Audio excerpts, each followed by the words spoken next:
Rupees challenge లో day 4 ఇవాళ. Hey all, నేను మీ నవీన్. నిన్న పడిన గాలి వర్షానికి నా లైట్స్ అయితే ఓడిపోయాయి.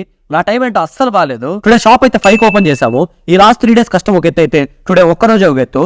చాలా టైం అయితే కస్టమర్స్ రాలేదు. ఈ రోజు అయితే నా ఫ్రెండ్స్ వచ్చారు, వాళ్ళతో సరదాగా అలా డే ఎండ్ అయిపోయింది. బట్ నేను తెలుసుకున్నది ఒకటి, పేషెన్స్ అనేది చాలా ఇంపార్టెంట్. నేను ఇప్పుడిప్పుడే నేర్చుకుంటున్నా. మన షాప్ అయితే 10:30 క్లోజ్ అయింది. చాలా మంది రోడ్ సైడ్ బిజినెస్ ని తక్కువగా చూస్తారు. ఏదైనా బిజినెస్ అలాంటి వాళ్ళ మాటలు నేను అస్సలు పట్టించుకోను. మన పని మనం చేసుకుంటూ పోవాలి. తర్వాత డెసిషన్ మన చేతుల్లో ఉండదు. టుడే సేల్ వచ్చేసరికి 1970 rupees, chicken 1000 and other expenses 350 పోతే 620 రూపీస్ అయితే ప్రాఫిట్ వచ్చింది. మన షాప్ లొకేషన్ డిస్క్రిప్షన్ లో పెడతా. ఎవరైనా ట్రై చేయాలనుకుంటే ఒకసారి వచ్చి ట్రై చేయండి. ఈ వీక్ ప్రాఫిట్ అంతా తెలుసుకోవాలంటే కామెంట్ చేయండి. ఈ వీక్ ప్రాఫిట్ గురించి నెక్స్ట్ వీడియోలో మాట్లాడుకుందాం. Bye bye. రూపీస్ ఛాలెంజ్ లో డే 4 ఇవాళ.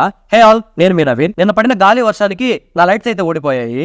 నా టైం ఏంటో అస్సలు బాగాలేదు. టుడే షాప్ అయితే 5 ఓపెన్ చేసాము. ఈ లాస్ట్ 3 డేస్ కష్టం ఒక ఎత్తు అయితే టుడే ఒక్కరోజే ఒక ఎత్తు.